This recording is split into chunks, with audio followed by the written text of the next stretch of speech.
नमस्कार, मी श्रद्धाच dream kitchen and ब्लॉग्समध्ये आपले मनापासून स्वागत करते।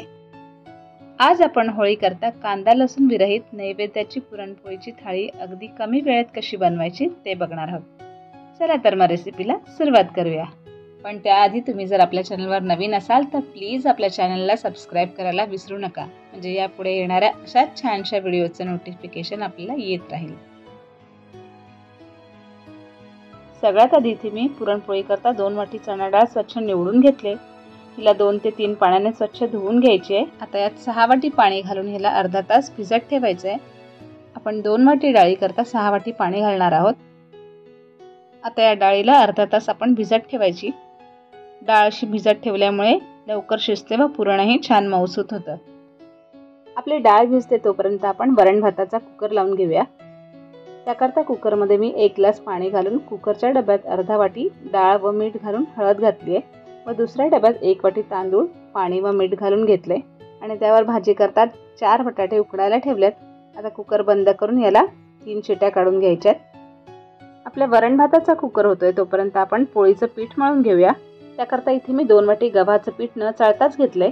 यात चवीप्रमाणे मीठ व 2 चमचे तेल घालून याला व्यवस्थित पिठासोबत मिक्स करायचंय। असं केल्यामुळे आपलं पीठ छान भिजतं। आता यात थोडं पाणी घालून याचं सैलसर पीठ मळून घ्यायचंय। पीठ मळण्याकरता इथे मी पिठात हळद न घालता पाण्यात थोडीशी हळद घातली आहे। यामुळे आपल्या पोळीला छान रंग येतो। पुरणपोळीचं पीठ आपल्या नेहमीच्या चपातीपेक्षा थोडंसं सैलसरच ठेवायचं, म्हणजे पुरण भरल्यानंतर ते पटकन व व्यवस्थित लाटता येतं। तुम्ही बघू शकता अशा प्रकारे मी सैलसर पीठ मळून घेतले। आता यात थोडंसं तेल घालायचं आणि याला पुन्हा व्यवस्थित मळून घ्यायचंय। पीठ व्यवस्थित मळून झाले की याला अर्धा तास असंच झाकून ठेवायचंय। आपलं पीठ मुरतंय तोपर्यंत आपण बाकीची तयारी करूया। आपला वरण भाताचा कुकर सुद्धा गार झालाय। यातलं वरण भात काढून या वरणाला छान रवीने घोटून घ्यायचंय। असं रवीने वरण घोटून घेतल्यामुळे वरणाची चव अजून वाढते।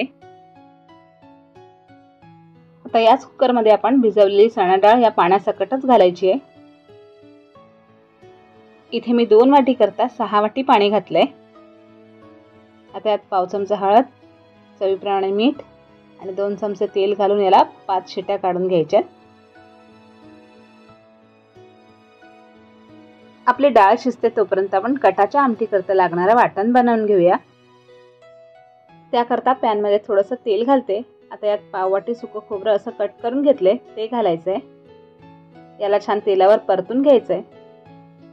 खोबरं थोडंसं परतून झालं की यात 1 चमचा धणे, अर्धा चमचा जिरं व थोडेसे खडे मसाले घालायचे आहेत। 2 ते 3 दालचिनीचे तुकडे, 2 हिरव्या वेलच्या, 1 चक्री फूल आणि 3-4 काळी मिरी घालून याला परतून घ्यायचंय।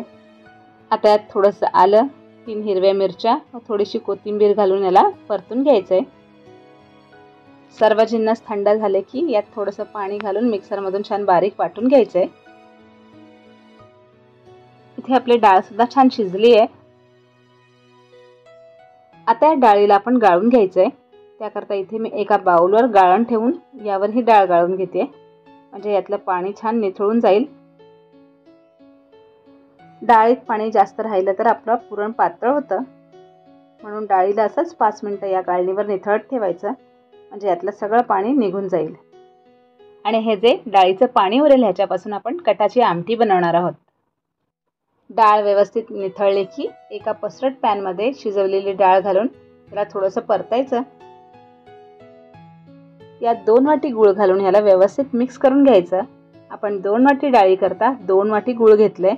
तुम्ही गुळाऐवजी साखर सुद्धा वापरू शकता आणि गोडाचं प्रमाण तुम्ही तुमच्या आवडीप्रमाणे कमी जास्तही करू शकता। मीडियम गॅसवर गूळ व डाळीला छान एकजीव होईपर्यंत परतून घ्यायचंय। गूळ विरघळल्यानंतर हे मिश्रण थोडं पातळ होतं। याला मीडियम गॅसवर घट्टपणा येईपर्यंत छान परतून घ्यायचं। पुरण झालंय हे ओळखण्याकरता सर्व पुरण एकत्र करून यात 1 चमचा घालायचा। चमचा जर यात उभा राहिला तर आपलं पुरण तयार आहे असं समजायचं।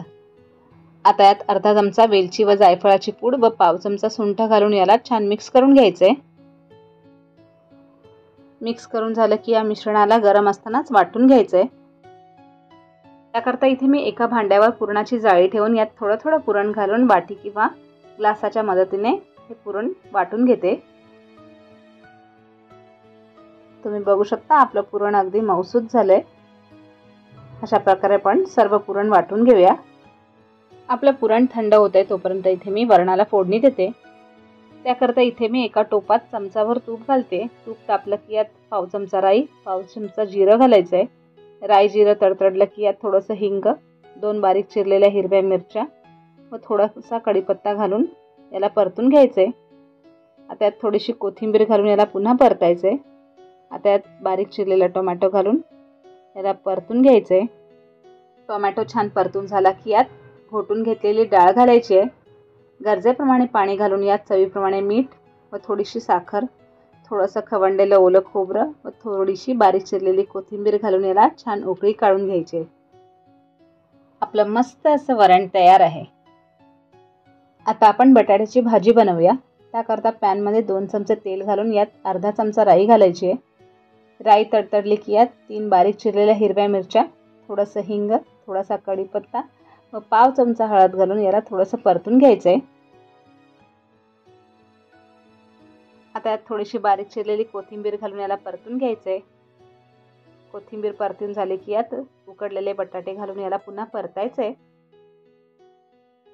आता यात चवीप्रमाणे मीठ व बारीक चिरलेली कोथिंबीर घालून परतून घ्यायचंय।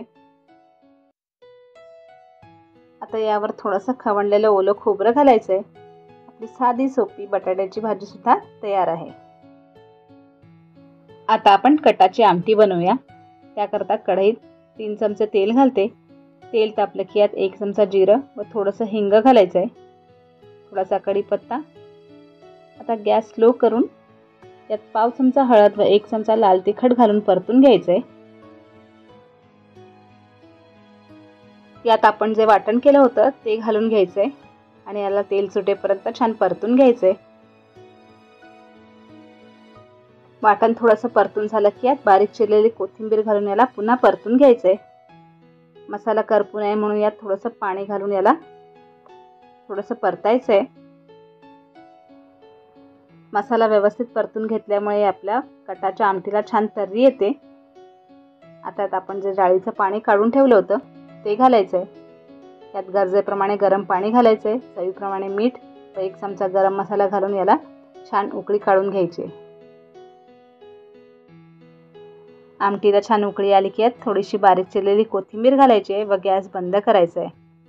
यात तुम्ही थोडासा लिंबाचा रस सुद्धा घालू शकता। आपली कटाची आमटी सुद्धा तयार आहे। आता आपण पुरणपोळीसोबत खाल्ली जाणारी पारंपरिक पद्धतीची गुळवणी बनवूया। त्याकरता एका टोपात 1 वाटी पाणी, पाव वाटी गूळ, थोडीशी सुंठ पावडर व 1 चमचा वेलची पूड घालून याला छान उकळी काढून घ्यायची। ही गुळवणी पोळीसोबत खूप छान लागते। याला छान खळखळून उकळी आली की गॅस बंद करायचा। आपली गुळवणी तयार आहे। आता आपण पापड व भजी तळून घेऊया। इथे मी तेल गरम करत ठेवलंय। यात मी मुगाचा पापड व तांदळाची कुरडई तळून घेते। आता आपण कोथिंबीरीची कुरकुरीत भजी बनवूया। त्याकरता इथे मी 1 वाटी बारीक चिरलेली कोथिंबीर घेतले। आता यात आलं व हिरव्या मिरचीचा 2 चमचा ठेचा घालते, पाव चमचा ओवा, अर्धा चमचा पांढरे तीळ, पाव चमचा हळद, अर्धा चमचा लाल तिखट आणि यात मी 2 चमचे तांदळाचं पीठ घालते। आता यात मावेल इतपत बेसन घालायचंय आणि यात चवीप्रमाणे मीठ घालून याला व्यवस्थित मिक्स करून घ्यायचंय। पीठ व्यवस्थित मिक्स करून झालं की यात गरजेप्रमाणे पाणी घालून याचं सैलसर पीठ मळून घ्यायचंय। मीडियम गॅसवर सोनेरी रंग येईपर्यंत ही भजी तळून घ्यायची आहे। आपली कोथिंबीरीची कुरकुरीत भजी तयार आहे। तुम्ही सुद्धा अशी कोथिंबीरीची भजी नक्की बनवून बघा। आपलं पुरण व पीठ छान मुरले। आता याच्या आपण पोळ्या बनवूया। इथे मी पोळ्या लाटण्याकरता थोडंसं तांदळाचं पीठ घेतलंय। तुम्ही गव्हाचं किंवा मैदा सुद्धा घेऊ शकता। मध्यम आकाराचा पिठाचा गोळा घेऊन याची एक वाटी बनवून घ्यायची। मध्यभागी थोडीशी जाड व कडाया थोड्याशा पातळ ठेवायच्या, म्हणजे पोळी लाटताना फाटत नाही। वाटी बनवून झाली की आपण जितका पिठाचा गोळा घेतला होता तितकंच पुरण घेऊन यात भरायचंय आणि पुरण बोटाच्या साहाय्याने दाबत दुसऱ्या हाताने पिठाच्या सर्व कडा जवळ आणून याला बंद करून घ्यायचंय आणि उरलेलं एक्स्ट्राचं पीठ काढून टाकायचंय आणि याचा छान गोळा बनवून घ्यायचा। आता हाताला थोडंसं पीठ लावून याला जसं आपण भाकरीला गोल हातावर फिरवतो त्याच प्रकारे याला फिरवून घ्यायचं, म्हणजे आपलं पुरण सगळीकडे व्यवस्थित पसरेल आणि आपल्याला पोळी लाटताना सोपं जाईल। आता याला थोडंसं सुक्कं पीठ लावून थापून हलक्या हाताने याची पोळी लाटून घ्यायची। पोळी जर लाटण्याला चिकटत असेल तर थोडंसं सुक्कं पीठ लावून याला लाटायचं आणि पोळी कुठे जाडसर राहिली असेल तर हिला एकसारखी करून घ्यायची। तुम्ही बघू शकता पोळीत कडेपर्यंत व्यवस्थित पुरण भरलं गेलंय आणि कुठेही पोळी न फाटता छान व पटकन लाटली गेली आहे।